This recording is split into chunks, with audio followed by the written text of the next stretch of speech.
नमस्कार। Housewife story teller में आपका स्वागत है। तो आइए सुनते हैं एक नई कहानी। कहानी का नाम है घर जमाई और इस कहानी के लेखक हैं मुंशी प्रेमचंद जी। तो चलिए कहानी की शुरुआत करते हैं।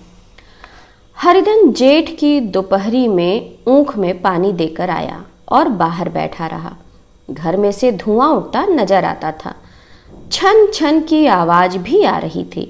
उसके दोनों साले उसके बाद आए और घर में चले गए।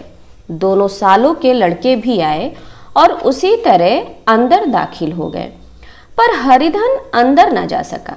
इधर 1 महीने से उसके साथ यहाँ जो बर्ताव हो रहा था और विशेष कर कल उसे जैसी फटकार सुननी पड़ी थी, वह उसके पांव में बेड़ियां सी डाले हुई थी। कल उसकी सास ने ही तो कहा था, मेरा जी तुमसे भर गया, मैं तुम्हारी जिंदगी भर का ठेका लिए बैठी हूं क्या? और सबसे बढ़कर अपनी स्त्री की निष्ठुरता ने उसके हृदय के टुकड़े टुकड़े कर दिए थे। वह बैठी यह फटकार सुनती रही, पर एक बार भी तो उसके मुंह से कुछ ना निकला। अम्मा, तुम क्यों इनका अपमान कर रही हो? बैठी हुई गट गट सुनती रही। शायद मेरी दुर्गति पर खुश हो रही थी। इस घर में वह कैसे जाए? क्या फिर वही गालियां खाने, वही फटकार सुनने के लिए? आज इस घर में जीवन के 10 साल गुजर जाने पर यह हाल हो रहा है। क्या मैं किसी से कम काम करता हूं? दोनों साले मीठी नींद सोए रहते हैं और मैं बैलों को सानी पानी देता हूं, छाटी काटता हूं। वहां सब लोग पल पल पर चीलम पीते हैं। मैं आंखें बंद किए अपने काम में लगा रहता हूं। संध्या समय घर वाले गाने बजाने चले जाते हैं। मैं घड़ी रात तक गाय भैंस दूता रहता हूं। उसका यह पुरस्कार मिल रहा है कि कोई खाने को भी नहीं पूछता, उल्टे गालियां मिलती हैं। उसकी स्त्री घर में से डोल लेकर निकली और बोली, जरा इसे कुएं से खींच लो, घर में एक बूंद पानी नहीं है। हरिधन ने डोल लिया और कुएं से पानी भर लाया। उसे जोर की भूख लगी हुई थी। समझा अब खाने को बुलाने आएगी, मगर स्त्री डोल लेकर अंदर गई तो वही की होकर रह गई। हरिधन थका मांधा क्षुधा से व्याकुल पड़ा पड़ा सो गया। सहसा उसकी स्त्री गुमानी ने आकर उसे जगाया। हरिधन ने पड़े पड़े कहा, क्या है? क्या पड़ा भी ना रहने देगी या और पानी चाहिए? गुमानी कटु स्वर में बोली, गुर्राते क्या हो? खाने को तो बुलाने आई हूं। हरिधन ने देखा उसके दोनों साले और बड़े साले के दोनों लड़के भोजन करके चले आ रहे थे। उसकी देह में आग लग गई। मेरी अब यह नौबत पहुंच गई कि इन लोगों के साथ बैठकर खा भी नहीं सकता। ये लोग मालिक हैं, मैं इनकी जूठी थाली चाटने वाला हूं। मैं इनका कुत्ता हूं जिसे खाने के बाद एक टुकड़ा रोटी डाल दी जाती है। यही घर है जहां आज से 10 साल पहले उसका कितना आदर सत्कार होता था। साले गुलाम बने रहते थे। सास मुंह जोती रहती थी, स्त्री पूजा करती थी। तब उसके पास रुपए थे, जायदाद थी। अब वह दरिद्र है। उसकी सारी जायदाद को इन्हीं लोगों ने कूड़ा कर दिया। अब उसे रोटियों के भी लाले हैं। उसके जी में एक ज्वाला सी उठी कि इसी वक्त अंदर जाकर सास को और सालों को भिगो भिगो कर लगाए, पर जब्त करके रह गया। वह पड़े पड़े बोला, मुझे भूख नहीं है, आज ना खाऊंगा। गुमानी ने कहा, ना खाओ मेरी बला से। हाँ, नहीं तो खाओगे तुम्हारे ही पेट में जाएगा, कुछ मेरे पेट में थोड़े ही चला जाएगा।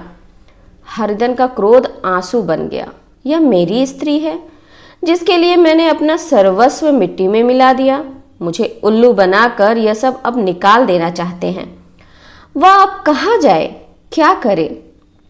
उसकी सास आकर बोली, चलकर खा क्यों नहीं लेते जी? रूठते किस पर हो? यहाँ तुम्हारे नखरे सहने का किसी में बूता नहीं है। जो देते हो वह मत देना, और क्या करोगे? तुमसे बेटी ब्याई है, कुछ तुम्हारा जिंदगी भर का ठेका नहीं लिया है। हरिधन ने मर्माहत होकर कहा, हाँ अम्मा, मेरी भूल थी कि मैं यही समझ रहा था। अब मेरे पास क्या है कि तुम मेरी जिंदगी का ठेका लोगी? जब मेरे पास धन था तब सब कुछ आता था। अब दरिद्र हूं तुम क्यों कोई बात पूछोगी? बूढ़ी सास भी मुंह फुलाकर भीतर चली गई। बच्चों के लिए बाप एक फालतू सी चीज, एक विलास की वस्तु है, जैसे घोड़े के लिए चने या बाबुओं के लिए मोहन भोग। माँ रोटी दाल है। मोहन भोग उम्र भर ना मिले तो किसका नुकसान है, मगर एक दिन रोटी दाल के दर्शन ना हो तो फिर देखिए क्या हाल होता है। पिता के दर्शन कभी कभी शाम सवेरे हो जाते हैं। वह बच्चे को उछालता है, दुलारता है, कभी गोद में लेकर या उंगली पकड़कर सैर कराने ले जाता है, और बस यही उसके कर्तव्य की इति है। वह परदेश चला जाए, बच्चे को परवाह नहीं होती, लेकिन माँ तो बच्चे का सर्वस्व है। बालक एक मिनट के लिए भी उसका वियोग नहीं सह सकता। पिता कोई हो उसे परवाह नहीं, केवल एक उछालने कुदाने वाला आदमी होना चाहिए। लेकिन माता माता तो अपनी ही होनी चाहिए। सोलहो आने अपनी, वही रूप, वही रंग, वही प्यार, वही सब कुछ। वह अगर नहीं है तो बालक के जीवन का स्रोत मानो सूख जाता है। फिर वह शिव का नंदी है, जिस पर फूल या जल चढ़ाना लाजमी नहीं, अख्तियारी है। हरधन की माता का आज 10 साल हुए देहांत हो गया था। उस वक्त उसका विवाह हो चुका था।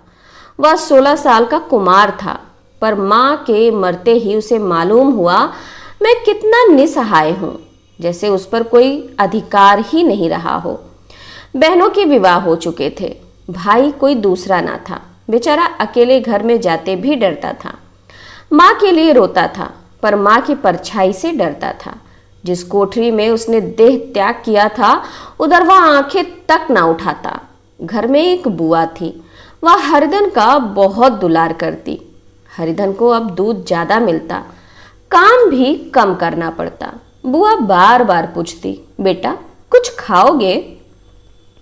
बाप भी अब उसे ज्यादा प्यार करता, उसके लिए अलग एक गाय मंगवा दी। कभी कभी उसे कुछ पैसे दे देता कि जैसे चाहे खर्च करे, पर इन मरहमों से वह घाव ना भरता था जिसने उसकी आत्मा को आहत कर दिया था। यह दुलार और प्यार उसे बार बार माँ की याद दिलाता। माँ की घुड़कियों में जो मजा था, वह क्या इस दुलार में था? माँ से मांग कर, लड़कर, ठुनक कर, रूठ कर लेने में जो आनंद था, वह क्या इस भिक्षा दान में था? पहले वह स्वस्थ था, मांग कर खाता, लड़कर खाता। अब वह बीमार था। अच्छे से अच्छे पदार्थ उसे दिए जाते थे, पर उसे भूख ना थी। साल भर तक वह इस दशा में रहा। फिर दुनिया बदल गई। एक नई स्त्री, जिसे लोग उसकी माता कहते थे, उसके घर में आई और देखते देखते एक काली घटा की तरह उसके संकुचित भूमंडल पर छा गई। सारी हरियाली, सारे प्रकाश पर अंधकार का पर्दा पड़ गया।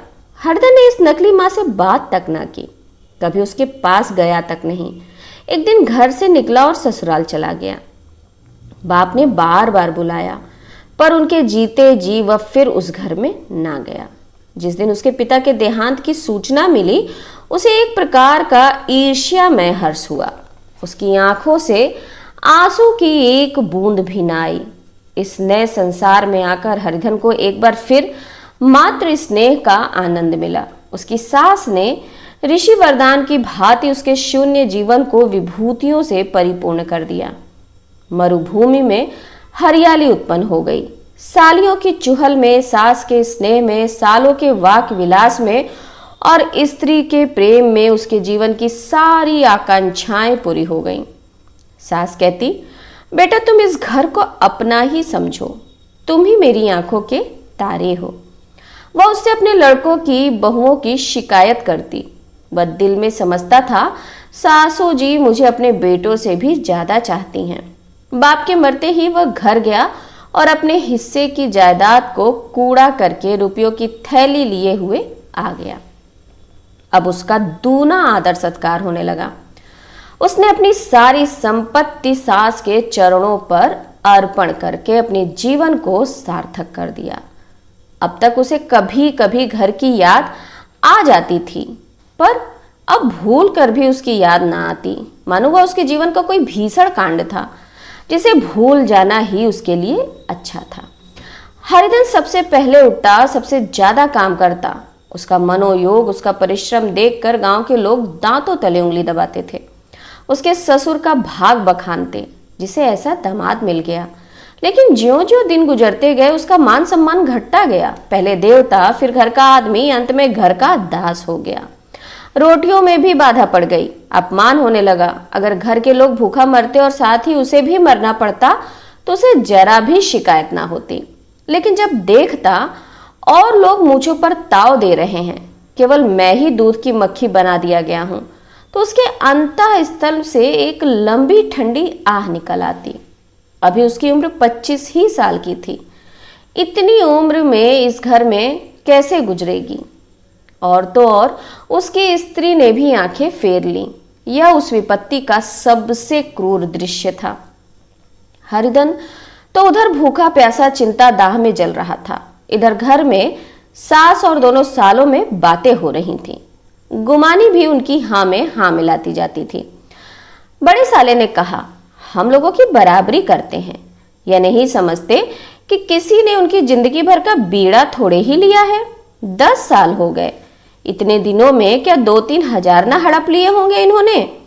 छोटे साले बोले, मजूर हो तो आदमी घुड़के भी, डांटे भी। अब इनसे कोई क्या कहे, ना जाने इनसे कभी पिंड छूटेगा भी या नहीं। अपने दिल में समझते होंगे मैंने 2000 रुपए नहीं दिए हैं। या नहीं समझते कि उनके 2000 कब के उड़ चके। 1.25 सेर तो 1 जून को चाहिए। सास ने गंभीर भाव से कहा, बड़ी भारी खुराक है। गुमानी माता के सिर से जू निकाल रही थी। सुलगते हुए हृदय से बोली, निकम्मे आदमी को खाने के सिवा और काम ही क्या रहता है। बड़ा साला खाने की कोई बात नहीं है। जिसकी जितनी भूख हो उतना खाए, लेकिन कुछ पैदा भी तो करना चाहिए। या नहीं समझते कि मेहमानी में किसी के दिन कटे हैं। छोटा साला, मैं तो एक दिन कह दूंगा, अब अपनी राह लीजिए, आपका कर्जा नहीं खाया है। गुमानी घर वालों की ऐसी ऐसी बातें सुनकर अपने पति से द्वेष करने लगी थी। अगर वह बाहर से 4 पैसे लाता तो इस घर में उसका कितना मान सम्मान होता। वह भी रानी बनकर रहती। ना जाने क्यों कहीं बाहर जाकर कमाते उसकी नानी मरती है। गुमानी की मनोवृत्तियां अभी तक बिल्कुल बालपन की सी थी। उसका अपना कोई घर ना था। उसी घर का हित अहित उसके लिए भी प्रधान था। वह भी उन्हीं शब्दों में विचार करती। इस समस्या को उन्हीं आंखों से देखती जैसे उसके घर वाले देखते थे। सच तो 2000 रुपए में क्या किसी को मोल ले लेंगे? 10 साल में 2000 होते ही क्या हैं? 200 ही तो साल भर के हुए। क्या 2 आदमी साल भर में 200 भी ना खाएंगे? फिर कपड़े लत्ते, दूध, घी सभी कुछ तो है। 10 साल हो गए, एक पीतल का छल्ला नहीं बना। बाहर से निकलते तो जैसे इनके प्राण निकलते हैं। जानते हैं जैसे पहले पूजा होती थी वैसे ही जन्म भर होती रहेगी। यह नहीं सोचते कि पहले और बात थी, अब और बात है। बहू तो पहले ससुराल जाती है तो उसका कितना महात्म होता है। डोली से उसके उतरते ही बाजे बजते हैं। गांव मोहल्ले की औरतें उसका मुंह देखने आती हैं और रुपए देती हैं। महीनों उसे घर भर से अच्छा खाने को मिलता है, अच्छा पहनने को। कोई काम नहीं लिया जाता। लेकिन 6 महीने के बाद कोई उसकी बात भी नहीं पूछता। वह घर भर की लौंडी हो जाती है। उनके घर में मेरी भी तो वही गति होती, फिर काहे करो ना। जो यह कहो कि मैं तो काम करता हूं तो तुम्हारी भूल है। मजूर की और बात है। उसे आदमी डांटता भी है, मारता भी है। जब चाहता है रखता है और जब चाहता है निकाल देता है। उससे कस कर काम लेता है। यह नहीं कि जब जी में आया कुछ काम किया, जब जी में आया पढ़कर सो गए। हरिधन अभी अंदर ही अंदर सुलग रहा था कि दोनों साले बाहर आ गए। बड़े साले बोले, भैया उठो, तीसरा पहर ढल गया, कब तक सोते रहोगे? सारा खेत पड़ा हुआ है। हरिधन चट उठ बैठा और तीव्र स्वर में बोला, क्या तुम लोगों ने मुझे उल्लू समझ लिया है? दोनों साले हक्का बक्का हो गए।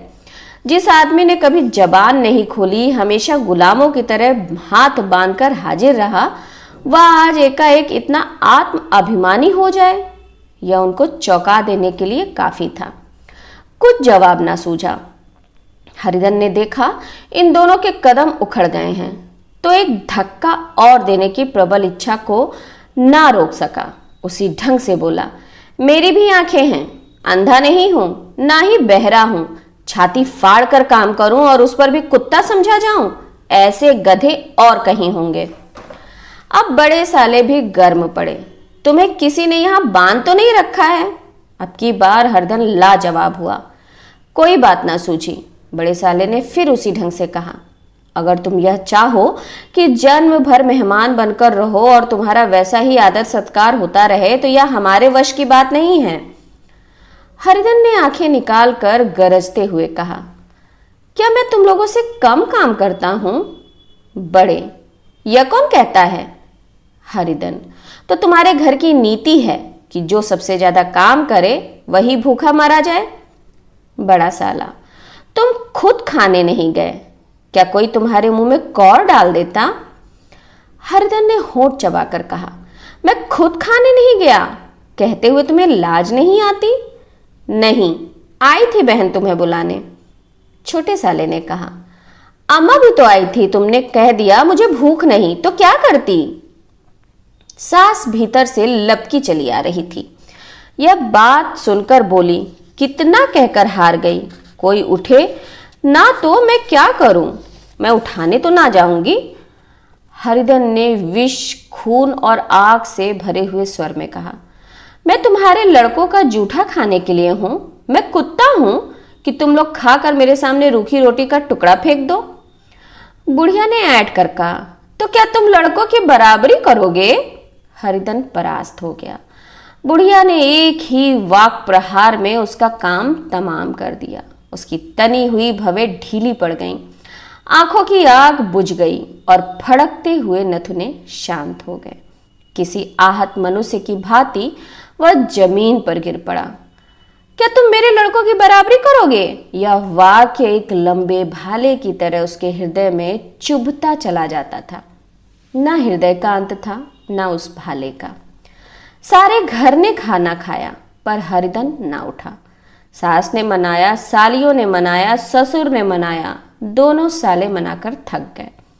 हरिधन ना उठा, वही द्वार पर एक टाट पर पड़ा था। उसे उठाकर सबसे अलग कुएं पर ले गया और जगत पर बिछाकर पड़ा रहा। रात भीग चुकी थी। अनंत प्रकाश में उज्जवल तारे बालकों की भांति क्रीड़ा कर रहे थे। कोई नाचता था, कोई उछलता था, कोई हंसता था, कोई आंखें भीज कर फिर खोल देता, कोई साहसी बालक सपाटे भरकर एक पल में उस विस्तृत क्षेत्र को पार कर लेता था और ना जाने कहां छिप जाता था। हरिधन को अपना बचपन याद आया, जब वह भी इस तरह क्रीड़ा करता था। उसकी बाल स्मृतियां उन्हीं चमकीले तारों की भांति प्रज्वलित हो गईं। वह अपना छोटा सा घर, वह आम के बाग जहां वह केरियां चुना करता था, उस मैदान जहां वह कबड्डी खेला करता था, सब उसे याद आने लगे। फिर अपनी स्नेहमयी माता की सहृदय मूर्ति उसके सामने खड़ी हो गई। उन आंखों में कितनी करुणा थी, कितनी दया थी। उसे ऐसा जान पड़ा मानो माता आंखों में आंसू भरे उसे छाती से लगा लेने के लिए हाथ फैलाए उसकी ओर चली आ रही है। वह उस मधुर भावना में अपने आप को भूल गया।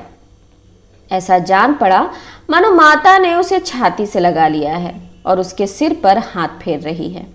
वह फूट फूट कर रोने लगा। उसी आत्म सम्मोहित दशा में उसके मुंह से यह शब्द निकला, अम्मा, तुमने मुझे इतना भुला दिया। देखो तुम्हारे प्यारे लाल की क्या दशा हो रही है। कोई उसे पानी को भी नहीं पूछता। क्या जहां तुम हो वहां मेरे लिए जगह नहीं है? सहसा गुमानी ने आकर पुकारा, क्या सो गए तुम? किसी को ऐसी राक्षसी नींद न आए, चलकर खाना क्यों नहीं खा लेते? कब तक कोई तुम्हारे लिए बैठा रहे? हरिधन उस कल्पना जगत से क्रूर प्रत्यक्ष में आ गया। वही कुएं की जगत थी, वही फटा हुआ टाट और गुमानी सामने खड़ी कह रही थी, कब तक कोई तुम्हारे लिए बैठा रहे? हरिधन उठ बैठा और मानो तलवार म्यान से निकाल कर बोला, भला तुम्हें मेरी सुध तो आई? मैंने तो कह दिया था मुझे भूख नहीं है। गुमानी, तो कितने दिन ना खाओगे? अब इस घर का पानी भी ना पीऊंगा। तुझे मेरे साथ चलना है या नहीं? दृढ़ संकल्प से भरे हुए इन शब्दों को सुनकर गुमानी सहम उठी। बोली, कहां जा रहे हो? हरिधन ने मानो नशे में कहा, तुझे इससे क्या मतलब? मेरे साथ चलेगी या नहीं? फिर पीछे से ना कहना मुझसे कहा नहीं। गुमानी आपत्ति के भाव से बोली, तुम बताते क्यों नहीं कहां जा रहे हो? तू मेरे साथ चलेगी या नहीं? जब तक तुम बता ना दोगे मैं नहीं जाऊंगी। तो मालूम हो गया तू नहीं जाना चाहती। मुझे इतना ही पूछना था, नहीं तो अब तक मैं दूर निकल गया होता। यह कहकर वह उठा और अपने घर की ओर चल पड़ा। गुमानी पुकारती रही, सुन लो, सुनो तो, सुन लो, पर उसने पीछे मुड़कर भी ना देखा। 30 मील की मंजिल हरिधन ने 5 घंटे में तय की। जब वह अपने गांव की अमराइयों के सामने पहुंचा तो उसकी मातृभावना ऊषा की सुनहरी गोद में खेल रही थी। उन वृक्षों को देखकर उसका विहल हृदय नाचने लगा। मंदिर का वह सुनहरा कलश देखकर वह इस तरह दौड़ा मानो एक छलांग में उसके ऊपर जा पहुंचेगा। वह वेग में दौड़ा जा रहा था, मानो उसकी माता गोद फैलाए उसे बुला रही हो। जब वह आमों के बाग में पहुंचा, जहां डालियों पर बैठकर वह हाथी की सवारी का आनंद पाता था, जहां के कच्चे बेरों और लिसोड़ों में एक स्वर्गिक स्वाद था, तो वह बैठ गया और भूमि पर सिर झुकाकर रोने लगा, मानो माता को अपनी विपत्ति कथा सुना रहा हो। वहां की वायु में, प्रकाश में मानो उसकी विराट रूपणी माता व्याप्त हो रही थी। वहां की अंगुल अंगुल भूमि माता के पद चिन्हों से पवित्र थी। माता के स्नेह में डूबे हुए शब्द अभी तक मानो आकाश में गूंज रहे थे। इस वायु और आकाश में ना जाने कौन सी संजीवनी थी, जिसने उसके शोकार्त हृदय को बालोत्साह से भर दिया। वह एक पेड़ पर चढ़ गया और अधर से आम तोड़ तोड़ कर खाने लगा। सास के वह कठोर शब्द, स्त्री का वह निष्ठुर आघात, वह सारा अपमान भूल गया। उसके पांव फूल गए थे, तलवों में जलन हो रही थी, पर इस आनंद में उसे किसी बात का ध्यान न था। सहसा रखवाले ने पुकारा, वह कौन ऊपर चढ़ा हुआ है? कौन है रे? उत्तर, अभी नहीं तो ऐसा पत्थर खींचकर मारूंगा कि वहीं ठंडे हो जाओगे। उसने कई गालियां भी दी। इस फटकार और गालियों में इस समय हरिधन को अलौकिक आनंद मिल रहा था। वह डालियों में छिप गया, कई आम काट काट कर नीचे गिराए और जोर से ठट्टा मारकर हंसा। ऐसी उल्लास से भरी हुई हंसी उसने बहुत दिनों से ना हंसी थी। रखवाले को वह हंसी परिचित सी मालूम हुई, मगर हरिधन यहाँ कहाँ? वह तो ससुराल की रोटियां तोड़ रहा है। कैसा हंसोड़ा था, कितना चिबिला, न जाने बेचारे का क्या हाल हुआ। पेड़ की डाली से तालाब में कूद पड़ता था। अब गांव में ऐसा कौन है? वह डांट कर बोला, वहां बैठे बैठे हंसोगे तो आकर सारी हंसी निकाल दूंगा, नहीं तो सीधे से उतर जाओ। वह गालियां देने जा रहा था कि एक गुठली आकर उसके सिर पर लगी। सिर सहलाता हुआ बोला, यह कौन शैतान है? नहीं मानता? ठहर तो मैं आकर तेरी खबर लेता हूं। उसने अपनी लकड़ी नीचे रख दी और बंदरों की तरह चटपट ऊपर चढ़ गया। देखा तो हरिधन बैठा मुस्कुरा रहा है। चकित होकर बोला, अरे हरिधन, तुम यहाँ कब आए? इस पेड़ पर कब से बैठे हो? दोनों बचपन के सखा वहीं गले मिले। यहाँ कब आए? चलो घर चलो भले आदमी, क्या वहां आम भी मयसर ना होते थे?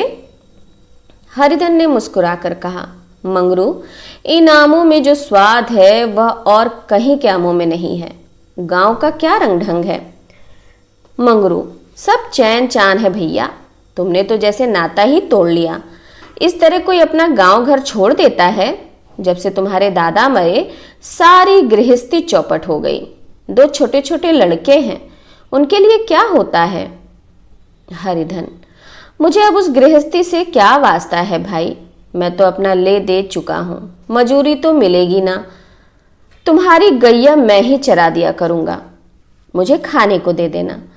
मंगरू ने अविश्वास के भाव से कहा। अरे भैया कैसी बात करते हो, तुम्हारे लिए जान तक हाजिर है, क्या ससुराल में अब ना रहोगे? कोई चिंता नहीं, पहले तो तुम्हारा घर ही है, उसे संभालो, छोटे छोटे बच्चे हैं उनको पालो। तुम नई अम्मा से नाहक डरते थे, बड़ी सीधी है बेचारी, बस अपनी माँ ही समझो, तुम्हें पाकर तो निहाल हो जाएगी। अच्छा घरवाली को भी तो लाओगे? हरिधन, उसका मुंह ना देखूंगा, मेरे लिए वो मर गई।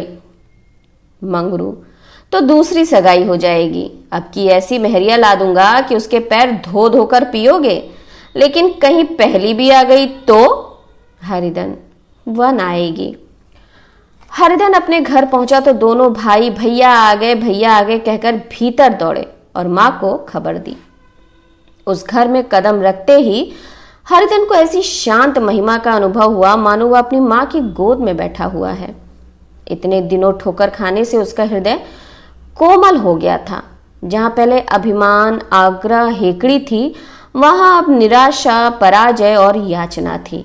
बीमारी का जोर कम हो चला था, अब उस पर मामूली दवा भी असर कर सकती थी।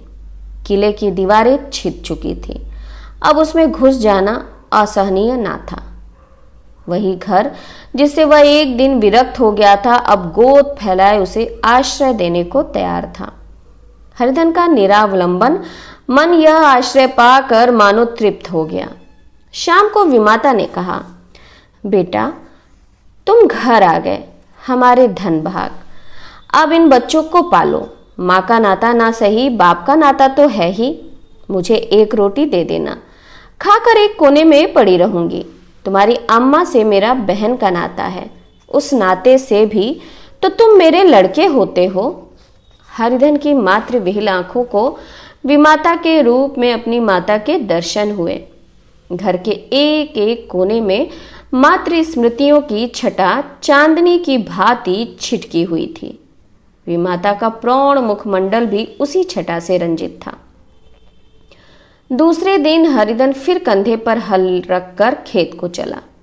उसके मुख पर उल्लास था और आंखों में गर्व। वह अब किसी का आश्रित नहीं, आश्रय दाता था। किसी के द्वार का भिक्षुक नहीं, घर का रक्षक था। एक दिन उसने सुना गुमानी ने दूसरा घर कर लिया। वह मां से बोला, तुमने सुना काकी, गुमानी ने घर कर लिया। काकी ने कहा, घर क्या कर लेगी, ठट्ठा है, बिरादरी में ऐसा अंधेर पंचायत नहीं, अदालत तो है। हरिधन ने कहा, नहीं काकी, बहुत अच्छा हुआ, ला महावीर जी का लड्डू चढ़ाऊं। मैं तो डर रहा था कहीं मेरे गले ना आ पड़े। भगवान ने मेरी सुन ली। मैं वहां से यही ठान कर चला था, अब उसका मुंह ना देखूंगा। तो ये कहानी यहीं समाप्त हुई। आप लोगों से विशेष अनुरोध कि मेरे चैनल को लाइक करिए, शेयर करिए और सब्सक्राइब करिए। नमस्कार।